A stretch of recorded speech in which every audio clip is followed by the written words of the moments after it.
Dear student, आप सभी का आज के लेक्चर में आज के स्टडी टॉपिक पर वेलकम करता हूं। आज का स्टडी का जो टॉपिक है वो है अभिक्रिया A+2B is equal to C+3D के लिए दर का निर्धारण करना। ऐसी अभिक्रियाओं को बोला जाता है रस समीकरण। रस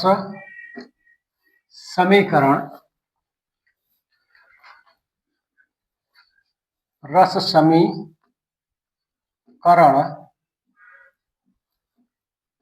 अंतर की अभिक्रिया।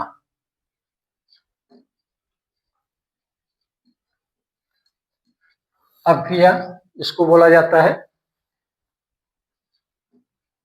स्टोइचियोमेट्रिक रिएक्शन। इसका मतलब आप ये समझिए कि कोई अभिक्रिया है, जब संपन्न हो जाती है तो आप उस अभिक्रिया को संतुलित करते हैं, बैलेंस करते हैं। बैलेंस के बाद आपको जो अभिकर्मक उत्पाद के सामने संख्या लिखते हैं वो भिन्न भिन्न होती है। तो इस संख्या को ही क्या बोला जाता है, इनको मोल ऑफ रिएक्टेंट या प्रोडक्ट या फिर इक्विवेलेंट मोल ऑफ रिएक्टेंट या प्रोडक्ट। इसमें जो संख्याएं लिखती हैं वो सेम नहीं होती है बैलेंस संतुलन के समय। तो इसी स्थिति को क्या बोलते हैं, रस समीकरण अंतर वाली अभिक्रिया। इस अभिक्रिया के बारे में या इस अभिक्रिया के दर के निर्धारण के बारे में आज का टॉपिक है डिस्कशन का। तो मैं एक अभिक्रिया लिख दिया हूं, A+2B is equal to C+3D। इस अभिक्रिया में ये दो रिएक्टेंट है, रिएक्टेंट या फिर आप हिंदी में अभिकर्मक, और ये दो प्रोडक्ट हैं या फिर इनको क्या बोला जाता है, उत्पाद है। इस अभिक्रिया के दर का निर्धारण करना है या इसके निर्धारण कैसे किया जाएगा इसके बारे में डिस्कस करेंगे।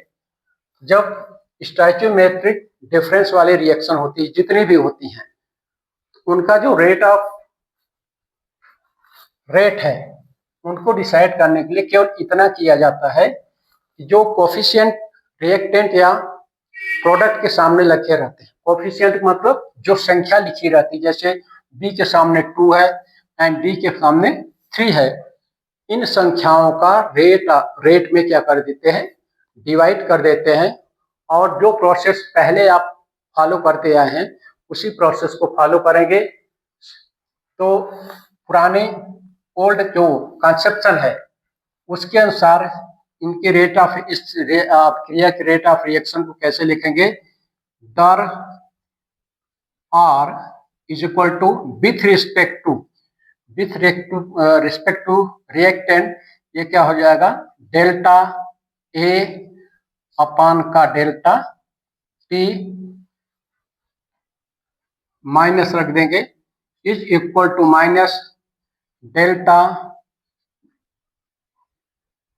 B अपान का डेल्टा T। अगर ये कोफिशिएंट नहीं होता, इन दैट केस में is equal to delta C upon का delta T is equal to delta active mass of D upon का डेल्टा T। अगर इनके सामने कोई संख्या नहीं लिखी होती, इन दैट केस इस अभिक्रिया का जो रेट ऑफ रिएक्शन है इस तरह से डिफाइन किया जाता है जैसे कि आप पहले करते आए हैं। क्योंकि रिएक्टेंट या प्रोडक्ट के सामने कोफिशिएंट लिखे हुए हैं, स्टोइचियोमेट्रिक कोफिशिएंट है या मोलों की संख्या लिखी है संतुलन के बाद, तो ऐसी अभिक्रिया का रेट ऑफ रिएक्शन क्या हो जाता है, थोड़ा सा चेंज हो जाता है।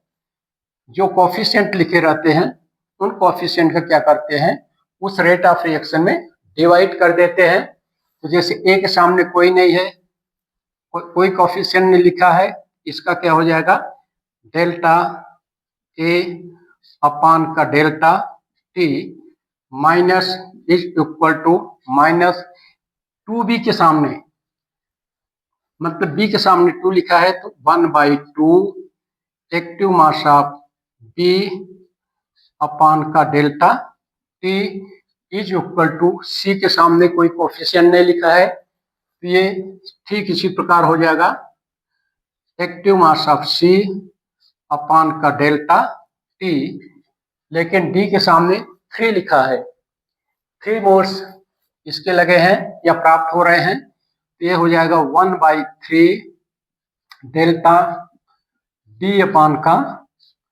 Delta T.